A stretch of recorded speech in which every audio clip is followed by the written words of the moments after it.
I remember the way the light hit the crystal bowls that night.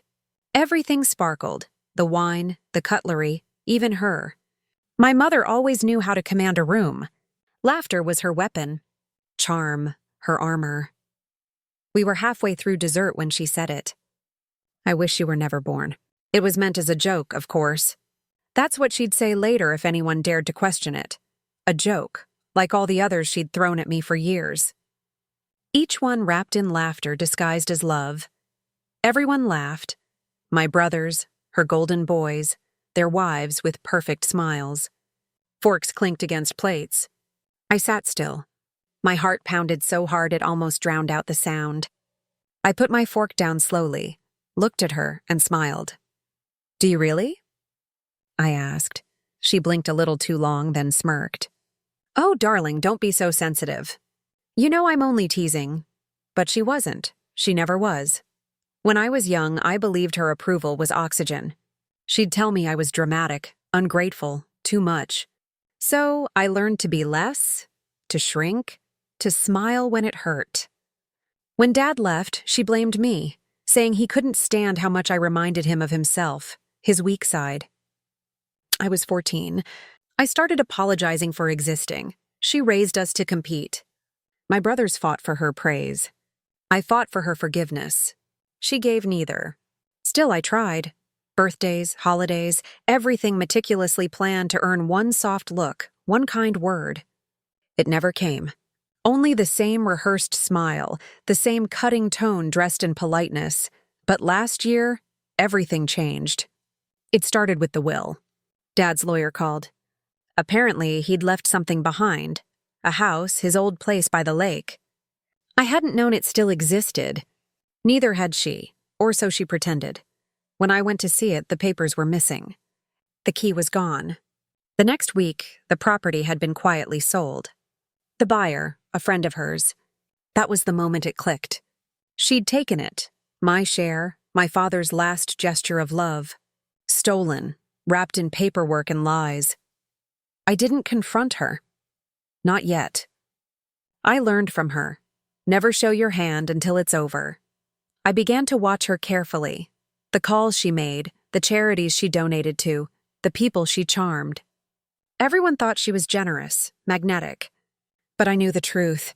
She only gave to control, so I built my plan around that. She prided herself on image. That was her weakness.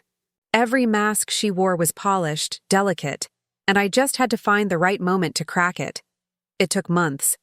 I gathered receipts, emails, bank transfers.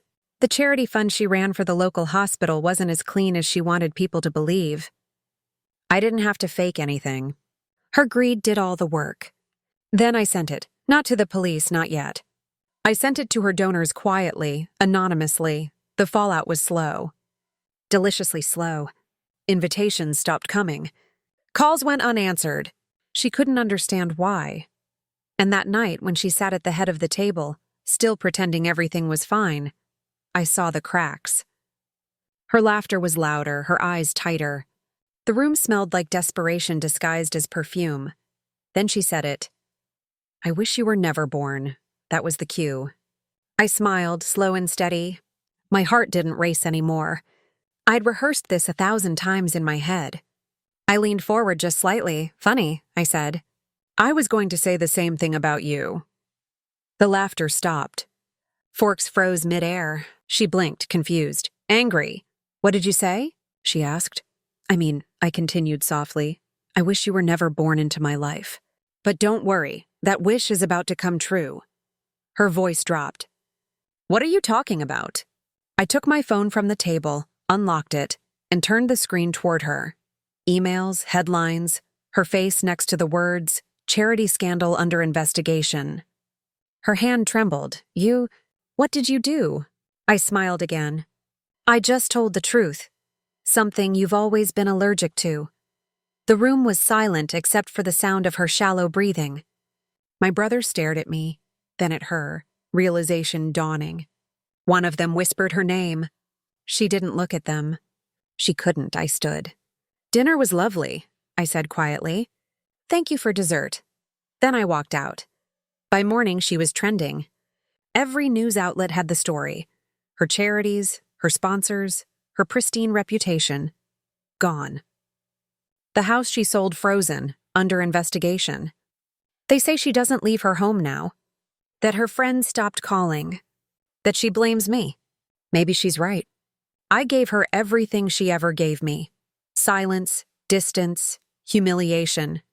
Only this time, it wasn't a joke. Sometimes I think about that night. The way she laughed, the way I didn't, the sound of my fork hitting the plate.